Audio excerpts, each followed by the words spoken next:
시청자 여러분 안녕하십니까? 오늘은 제가 실은 TV 방송국에 촬영이 있었습니다.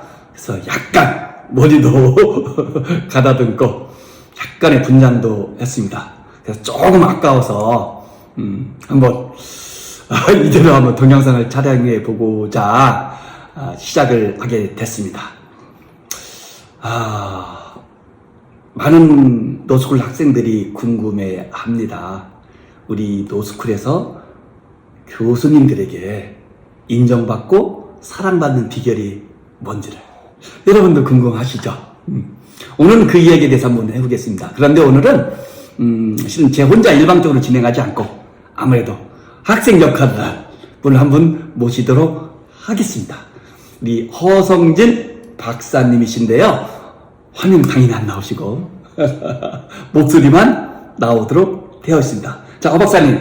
네, 안녕하세요. 반갑습니다. 안녕하세요. 이렇게 네. 출연하게 돼서 영광이고요. 네. 제가 또 다음에는 화면에 나올 수 있도록 살을 열심히 빼도록 하겠습니다. 알겠습니다. 그 잘생긴 얼굴을 한번 우리 시청자분들께 보여드리면 아마도 시청자분들도 굉장히 좋아하실 것 같습니다. 그래요.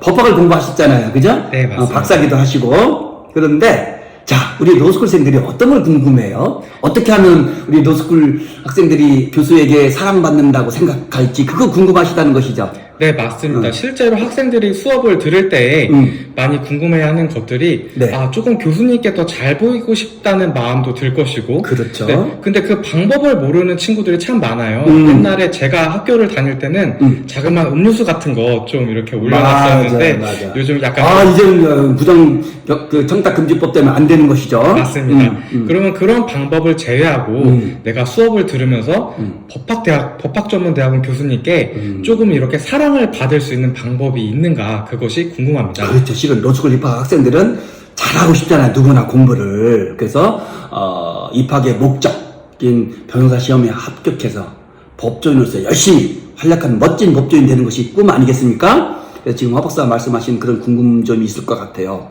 여러 가지가 있을 수 있겠죠. 그런데 제가 생각할 때는 먼저 수업 시간이 가장 중요한 것 같아요. 그때 수업 시간에 어디에 앉아야 될 것 같아요? 앞자리, 뒷자리 어떻습니까, 허 박사? 저는 앞자리인 것 같습니다. 답은 정해져 있는 것 같아요. 당연합니다. 가능하면 수업 시간에 앞자리에 앉아서 교수님의 강의를 경청하고 노트 필기 하고 그 굉장히 이뻐 보여요. 교수 입장에서는. 그런데 더 중요한 것이 있어요. 그것이 무엇이냐면 교수가 수업 시간에 질문을 많이 할 때도 있잖아요. 교수님별로 차이가 있어서 뭐 다양성은 있겠지만 그랬을 때 설사 틀리는 답이라 할지라도 답변을 자주 그리고 계속하도록 노력해보세요. 교수님은 자기 강의에 호응하는 학생이라고 인정하기 때문에 굉장히 기분도 좋고 또 그 학생이 고맙기도 해요. 왜? 질문을 던졌는데 아무도 대답이 없으면 굉장히 공허하잖아요. 그리고 강의가 맥이 빠져요. 그런데 학생이 만약에 답변을 해주잖아? 그러면 설사 틀린 답변이라 할지라도 또 다른 질문을 통해서 다음에는 정답이 나오도록 유도할 수 있는 힘이 교수들에게는 있는 거거든요. 그래서 틀린 답이라 할지라도 주저하지 마시고 부끄러워하지 마시고 계속 답변을 하세요. 그럼 교수님은 강의가 서로 호흡을 맞아가면서 상승 효과가 일어나죠.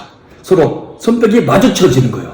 그러면은 기분도 좋아지고 강의 효과도 반드시 업그레이드 됩니다. 굉장히 중요한 겁니다. 또 뭐가 있을까요? 네, 그리고 방금 어떻게 보면 수업 태도에 대해서 말씀을 해주셨는데요. 네.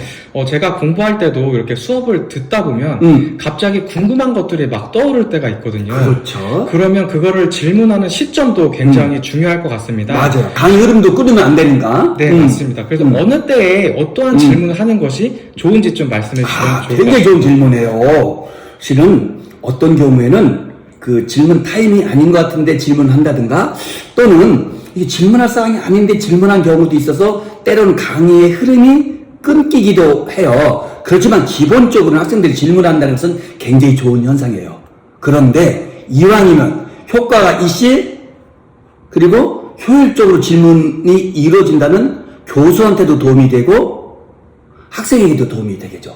그랬을 때 하나 당부드리고 싶은 것이 있어요. 무엇이냐면 질문을 할 때 바로 질문하지 마시고 먼저 스스로 찾아보고 확인해보고 고민해 본 다음에 그래도 의문점이 해소되지 않는다 할 때 비로소 질문을 해야 된다는 것입니다. 뭐 하나만 법조문만 한번 찾아봐도 알 수 있는 질문도 있을 수 있고 뭐와 책 한 페이지만 찾아봐도 금방 알 수 있는 질문을 우리 학생들은 약간 그때그때 너무 편리성만을 추구해서 교수한테 즉답을 원하고 있는 것 같아요. 그래서 교수 입장에서는 약간 답답할 때도 있어요. 그래서 질문을 하는 건 굉장히 좋지만 먼저 찾아보고 확인해보고 그러고도 의문점이 해소되지 않을 때 그때 질문을 던진다면 질문의 수준도 높고 본인도 어느 정도는 알고 있는 상태에서 질문이 들어오는 거기 때문에 교수의 답변이 본인에게 쏙쏙 들어올 겁니다. 그래서 요즘 명심하는 거 필요하지 않을까 하는 생각도 해봅니다.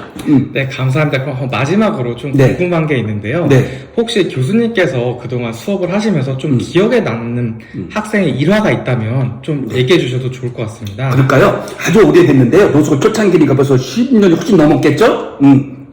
그때 어떤 학생이 있었는데 그 당시만 하더라도 법학을 전공한 학생과 법학을 전공하지 않은 학생들이 서로 굉장히 많이 있었어요. 지금 이제 법학을 전공한 학생들 굉장히 적은데 그때는 법학을 전공한 학생도 많았기 때문에 법학을 전공하지 않은 학생 입장에서는 약간의 어려움이 있을 수 있어서 적응하는 데 있어서 특히 저학년 때는.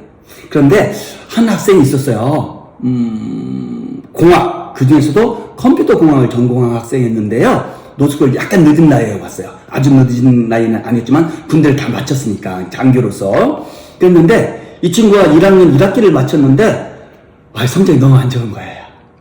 그래서 제가 한번 불러서 약간 자극을 줬어요.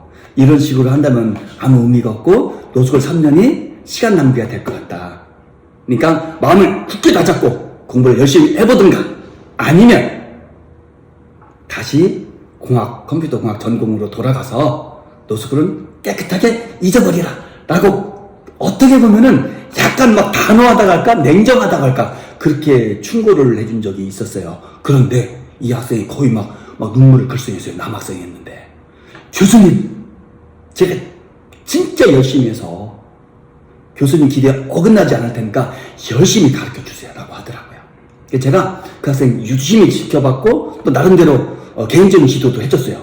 그런데요 이 친구가 나중에 무엇이 됐는지 아세요? 재판연구관이 되었어요. 가장 어려운 진로 중에 하나거든요. 많은 학생들이 선호하는 진로이기도 하고요.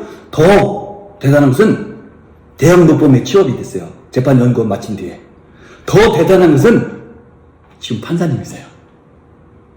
그러니까 노숙을 저항할 때 다 어려움 겪을 수 있어요. 그런데 어떻게 하느냐. 그리고 교수의 충고를 때로는 따끔한 질책이기도 하잖아요. 그것을 이렇게 아니 꼽게 볼 수도 있고, 진짜로 충고를 받아들여서 자기에게 약이 되게 쓸 수도 있는 것은 학생 본인의 선택이에요.